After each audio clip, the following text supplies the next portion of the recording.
ଧନଞ୍ଜୟ ଅର୍ଜୁନ ଶ୍ରୀକୃଷ୍ଣଙ୍କୁ ପଚାରୁଛନ୍ତି, ହେ ମାଧବ, ଯଦି କୌଣସି ପଶୁ କାହାକୁ ହତ୍ୟା କରେ ଏହାର ପାପ ତାକୁ ଲାଗିନଥାଏ, କିନ୍ତୁ କୌଣସି ମଣିଷ କାହାକୁ ଅକାରଣରେ ମାରିଦେଇଥାଏ ତାକୁ ତାହାର ପାପ ଲାଗିଥାଏ।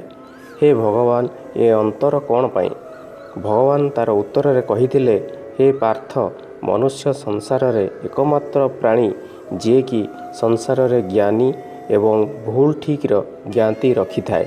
ଯଦି କୌଣସି ସାପ କାହାକୁ ଅଚାନକ କାମୁଡ଼ି ଦେଇଥାଏ, ସେହି ବ୍ୟକ୍ତିର ମୃତ୍ୟୁ ହୋଇଯାଏ, ସେହି ସାପକୁ କୌଣସି ପାପ ଲାଗିନଥାଏ।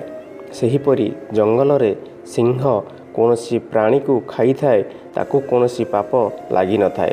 ଉଦାହରଣ ସ୍ୱରୂପ ଛେଳିଟିକୁ ଦେଖ, ସେ ତ ନିରୀହ ପ୍ରାଣୀଟିଏ, କାହାକୁ ମାରିନି କି କୌଣସି ଜୀବକୁ ଖାଇନାହିଁ, ତଥାପି ତାର କୌଣସି ପୁଣ୍ୟ ହୋଇନଥାଏ। ଏହି ପାପ ପୁଣ୍ୟ କେବଳ ମନୁଷ୍ୟ ପାଇଁ ହିଁ ଉଲ୍ଲେଖଯୋଗ୍ୟ।